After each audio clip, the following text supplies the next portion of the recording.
Hey, what's up, studs? Ryan here, or MandRproductions, with a comparison of two sets I didn't think I'd be doing this year. LEGO went ahead and re-released a set from 2015. Well, not quite a re-release. It's more of a really close remake, heavily inspired from the original model. And I don't think there's anything wrong with that. I actually think making this newer version in 2020 was a rather wise choice because of their new shift towards adult sets. They wanted to put something out that adults and kids could enjoy, I think, with this 2020 model, especially because you get so many of these classic characters. So I think that's the reasoning for the re-release just here up front. But we are taking a look at the 75093 from 2015 and 75291 from 2020 Death Star Final Duel. Some quick info on each set before we get into the categories. This is set 75093 from 2015. It retailed for $80. Now adjusted for inflation, that's $87. It has 724 pieces and the 5 minifigs you see in front of you: Emperor Palpatine, Darth Vader, Luke Skywalker, and 2 Royal Guards. This set here is set 75291 from the summer of 2020, released just 5 years after that original version released, which is pretty crazy close for something that looks so similar. But again, as I just explained,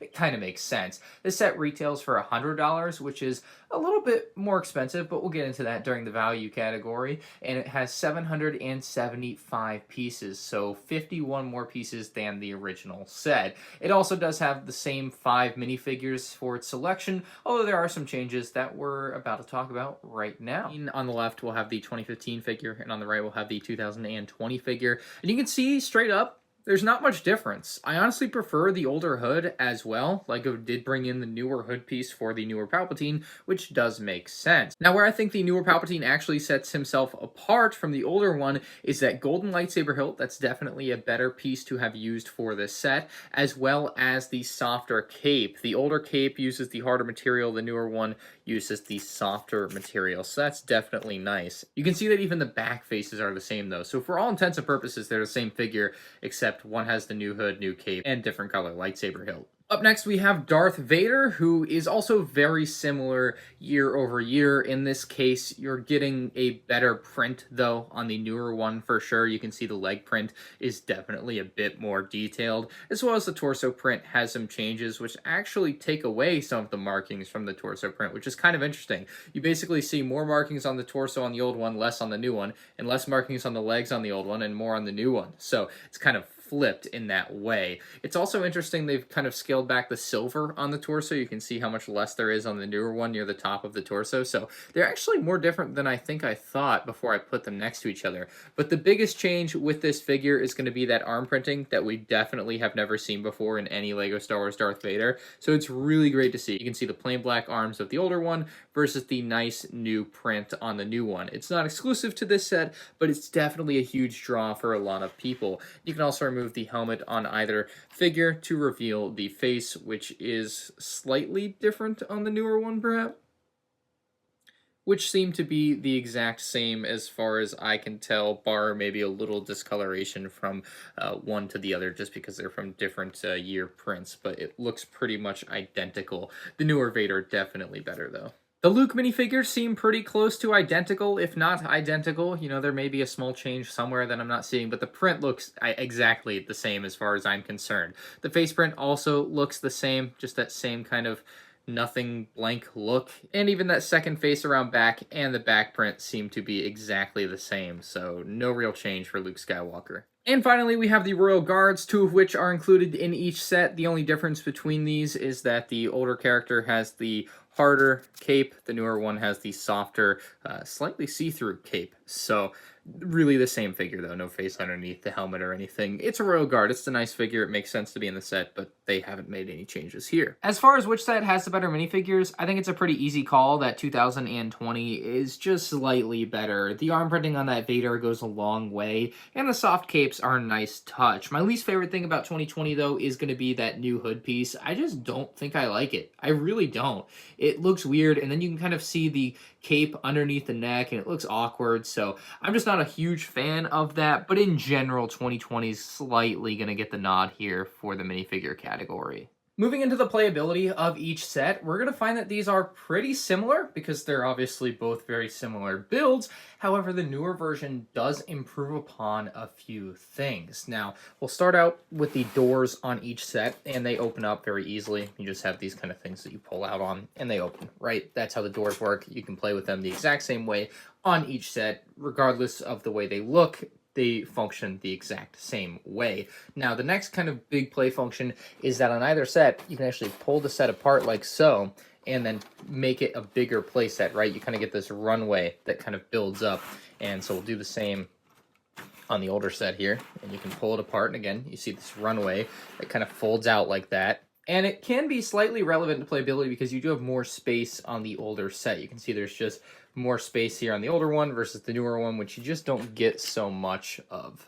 And with that extra space on the older model, you did have the ability to fling a minifigure. So that's really cool. That was something that they did take away with the newer one that they had with the older one. I'll show you that one more time real quick if I can get Vader to attach just like that, and you can have him fly off. So that's a nice little feature that was built into that. Now there is a character flinging mechanism on the newer one that I actually like better that I'll show you guys right now, and that is built in on the right side of the set. You can see this right here will push up, and you can actually fling Luke Skywalker and get him to try to land on the platform.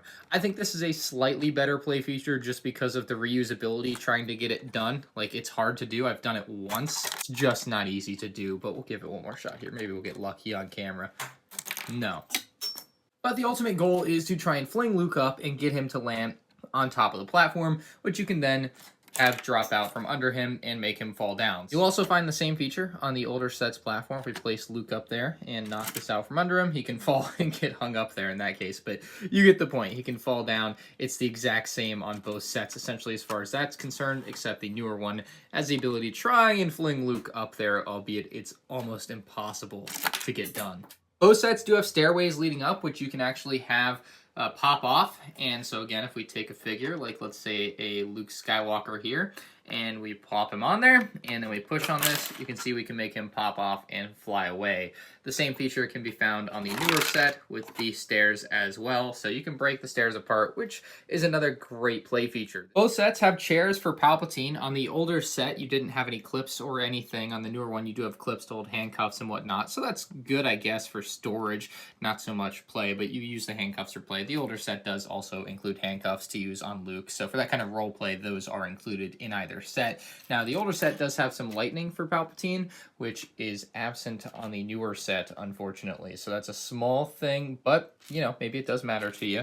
And then the chairs on each set do spin. So the older set, you can see it spin around. The newer set also spins around. You get a couple clips in the back to hold his lightsaber. Because on the older set, you can actually have Palpatine's lightsaber behind him and flipped up to him. Well, kind of. I mean, it wasn't the greatest feature ever. I don't really see the point in it, but it's much like Luke Skywalker, right? Like, you're not going to be able to get him to land on that platform very easily. You certainly aren't going to get this to land perfectly in his hand, but it's just a nice feature to have where you flip his lightsaber up. There's really nothing else you can do with this whole section over here. There's nothing built up under there that you can use. The newer set, in lieu of a lightsaber flicking function, you can actually remove this top piece. I think you can do this on the older set too, but it actually gives you access to the underside of the set where you can find Palpatine's lightning bolts there, or his force lightning, and then you can actually place his cape on that little hook there. That's kind of what that is shown as what it's for on the box, and you have ample space in here to play with minifigures or whatever you may want to do with that little bit of extra space that's kind of provided up underneath. The final play feature on both sets has to do with these tubes here,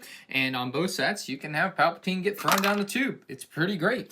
Here's the older one, get him thrown down there by Darth Vader with Luke watching on. So it's pretty straightforward how that works. You throw him down there, and what's great about both sets is they actually have open bottoms. So instead of trying to reach in there and you really can't get down there, you have to lift the set up, which will allow you to remove Palpatine from the bottom. So it's a really simple solution that LEGO came up with for this that you see carried over in both models, which is nice to see. I'll be giving a slight nod to the 2020 version for playability, although I could understand if you see it differently. Reasonable minds can certainly differ on this one. Now let's talk design and display ability. The older model for the doorway was so much simpler. The newer one really improved upon that with a much wider and more spacious area, as well as a much nicer detailed door. You can see there's just a lot more depth to it versus the old one, which is literally just bricks with a little bit of color splashed in there, which wasn't bad for the time, but they definitely spiced it up with this newer version.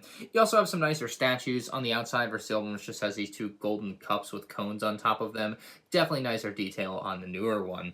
Moving into the middle section though, you do get the extra space, which could be extra space that you don't have on your shelf. So you could see that as a downside for the older one, but you could also see it as an upside, as more space for minifigures and displaying them within that space. I'm not really sure how to approach that specifically. Now, as far as these two black pillars with the blue crystalline color pieces there, we do have a slightly nicer design on the new one as well. They're actually topped off there, which I actually really appreciate. So that's definitely a positive on the newer one to me personally. Something they did with the design of the newer one as well is they actually flipped everything. So on the older one, you had the platform on the left side, but now it's on the right side, and then the chute on the left side on the new one, but on the old one was on the right side. So they kind of flip things around. So I think this newer one is more accurate, that this is supposed to be on the left side of the chair, but at the end of the day, that's not the biggest deal. It was just something that they did change to, I think, make more accurate. Now, as far as the design for some stickers, you can see they actually put some extra stickers on the exterior of some of the build here that you just don't see on the older set. However, there are more stickers on the inside of this than there are on the inside of that, which again, you may see as a positive or negative depending on who you are. Where I think the newer one really sets itself apart though is with its black base. You can see black versus gray. And I think the black just really helps everything else about the build really pop compared to the older one. It's not even something I actually had noticed was different until I put these two sets right next to each other. I was like, oh wow, I didn't even notice that looking at the pictures and everything. So it does have a black base versus the gray base.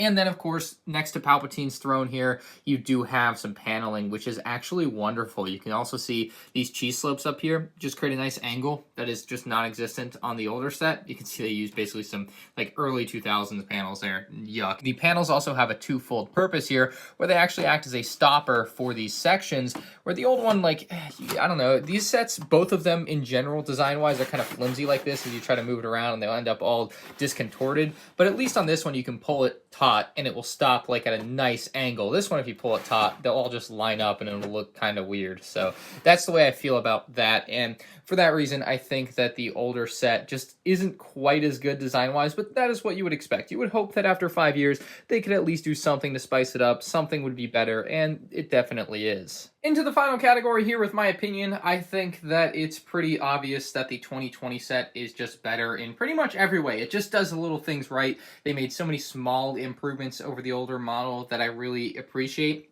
And that Darth Vader arm print is killer. I know it's not really worth the extra money when you look at it the way we were just looking at it, but it is really nice, right? So I think the 2020 set is just better. I really love those back panels as well. It helps create a better feeling that you're within a room instead of just on a platform. So I think that's another thing worth mentioning there. But I definitely think the 2020 version is better. However, I would not say that it's really worth the money to upgrade, right? If you have this older set, I don't see the point to go out and buy the newer one because they are so similar. It's not like going from, let's say, the 1999 X-Wing to the 2004 X-Wing. That's not a very recent example, but you see the difference there. There's a huge difference in the builds. These builds are just so similar, I don't really see why you would want the new one if you have the old one. That being said, it's not a bad set. You go get it if you want it, but that's just the way I look at it. And that's going to bring our final score for the Death Star Duel comparison to 4-1 in favor of the newer model, which is not all that surprising. I didn't do a fan poll for this video, and YouTube did take away the polls on the screen that I would normally pop up, but let me know in the comment section below which set you think is better and why. If you have any major disagreements with me, let me know. Remember, reasonable minds can differ. If you have a different opinion, I don't think you're stupid or anything. I just think you're wrong. That is my comparison of the Death Star Final Duel sets. I would love to see LEGO do more things like this where they take an existing playset, kind of upgrade it a little bit, make it look a little different, upgrade the figures, maybe even more so than what they did in this case. I would like to see a bigger difference between figures like this in future cases if LEGO were to do something again like this, maybe with like, I don't know, let's see, Palpatine's arrest. That'd be a nice one to see come back again. So that's kind of the way I look at these. But let me know what you guys think. If you're new to the channel, subscribe. If you enjoyed the video, like would be greatly appreciated, and I'll see you in the next one. Peace out.